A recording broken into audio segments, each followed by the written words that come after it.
our kind of co-masters of the house here at Floyd Central Theater. We kind of handle all the ushers here, and we work with the ticket office to make sure everybody finds a seat comfortably before the show. We generally need 6 ushers per show, 2 here in the front, 2 in the back, and 2 in the balcony. One of the neat things about our job is that we want to exude that professionalism that Robbie talked about at the beginning. When people come to Floyd Central, they don't come to watch a school play. They come to watch professional musical arts, and we try to emulate that here. We're the face. That's the first thing people see is us. We do have a dress code for both men and women in white shirt with black pants. That's our required attire to be an usher. We're basically looking for volunteers in every aspect that you're walking through. We're not asking for a military 4-year commitment type thing where you sign over. We're just asking for one you're going to be here anyway, is to do something one time at one show. If we can get all the parents to do that, then we'll have enough on. It takes an army to put on presentations like this, a lot of volunteers. One of the perks of the job is that if it's a sold out show, you get to see the show, A. B is that your children have a production fee here at Floyd Central. If you volunteer, it's $25. You get $25 off your production fee. If you and your spouse do one night together, it's $50. You do that times 5 shows, and you get $250 off your production fee if you volunteer. So that is a perk. We generally do ask people to show up an hour ahead. We pass out programs. A lot of times we stuff some items.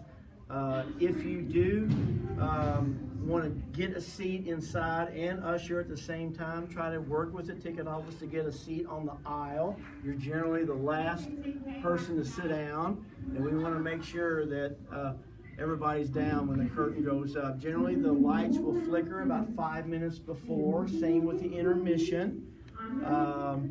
We want to make sure everybody's sitting down because we don't want you to miss your child singing their number or dancing their number when you're kind of trying to get up and down. A lot of times if people come in late, they'll wait out here until the first act is done or the first number is done if it's a musical.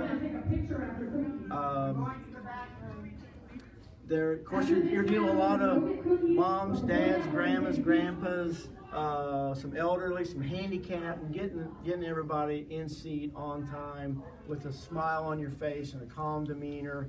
That means everything to kind of get people started. Absolutely, guys. We're always looking for volunteers, like Keith said. It's not just necessarily for ushering. We would love to have you guys here with myself and him help us out ushering, but we need it across the board.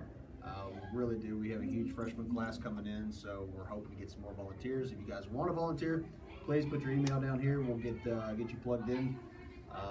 Like I said, it doesn't have to just be for ushering. It could be anywhere throughout the performance. So, guys, have any questions for us?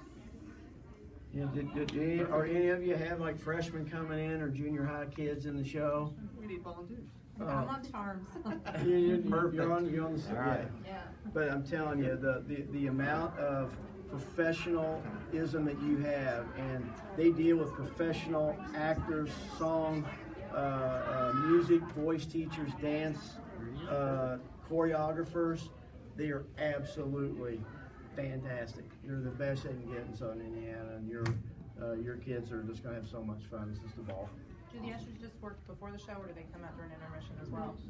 Both. Okay. Both. Now, the one thing is you see that our auditorium is pretty clean. That is because we do not allow cookies and Cokes and sodas coming in. We generally allow bottled water.